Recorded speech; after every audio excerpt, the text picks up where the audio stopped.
Alright, in this video I want to talk about how the Bible is multi-layered. You can say multi-dimensional too, but it sounds a little new age. But it is multi-dimensional. It's almost like when you're looking at the Bible, you're looking at computer code that's all connected. And all these stories are connected. So that's why I say multi-layered or multi-dimensional, because if it's layered, they're connected, like they're intertwined. It's almost like quantum entanglement in science.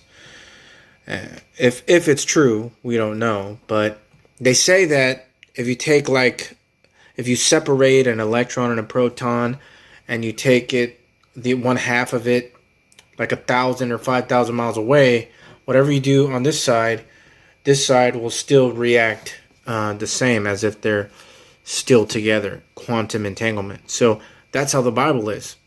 You look at Genesis and you're looking at the last days story in one way or the other. And Genesis is the first book of the Bible, but you're looking at the end, really. So that's why a Hebrew year is 360 days, symbolic of 360 degrees, a full circle, right? So one example I want to give you guys is in 1 Corinthians 15, where it says that the first man is earthy and the second man is heavenly. So one of the ways to look at that is that the first man is earthy, right, when you're born, but then the second man, after you're glorified, is heavenly. And that can be used for us. But then if you look at it at the bigger perspective, the other layer is that the first man, Adam, was earthy, but then the second Adam, Jesus, was heavenly when he was glorified. So you see how it's multi-layered, and we just went from the beginning to the middle to the end, almost to the end.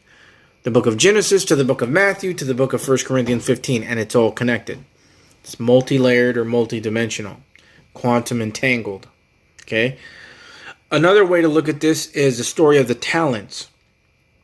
So one guy had a talent, he went in the field and hid it under the dirt. So when the master came, he said, take the man who hid the talent and throw him in the outer darkness. Okay? And to me, I see Romans chapter 1 there. Is that the people who know that there's a God just by looking at creation, they hide it and they don't acknowledge it. They refuse to acknowledge it. So God gives them up to a reprobate mind to do those things which are unseemly. So it's connected. You see that connection there? Between the talents in Romans chapter 1. And that's what the Lord shows me when I read the Bible. Is that if I'm reading in the New Testament or the Old Testament, when I go over something, all of a sudden, something from the other side of the Bible pops in my mind. And then I think about it for a second.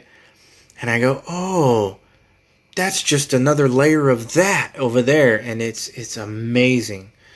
Just absolutely amazing. Like the video I did today about water baptism. How, people are getting water baptized, going under the water and then coming up in a newness of life. Symbolic of the death of Christ and then coming up in a newness of life. But Christ didn't go underwater. So where's the water idea come from? That comes from Jonah. When he went in the ocean and then in the belly of the fish or the whale. And then he went all the way down to the deep. And I believe he was dead in the whale. And his spirit went to hell. But you see the water connection going all the way down into hell under the water. Baptism of death. Romans 6:3. And then coming up out. So you see how it's all connected? It's just...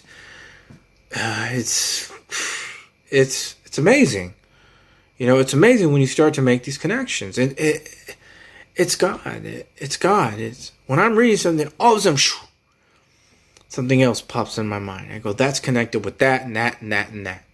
And then all these other things pop into my mind. That's connected to that movie, and that movie. So I make a video. And it's the daily bread. But I get daily bread now all day. Remember when the manna dropped from heaven to the Israelites when they were in the wilderness for 40 years? Well, what is the bread? That's the word. Now it happens. Think spiritually, dropping the word, giving you daily bread to share.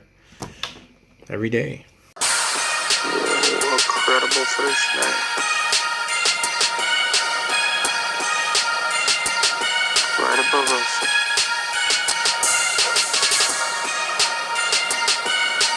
Good night tonight. Then we have to wait. Thank you, Lord.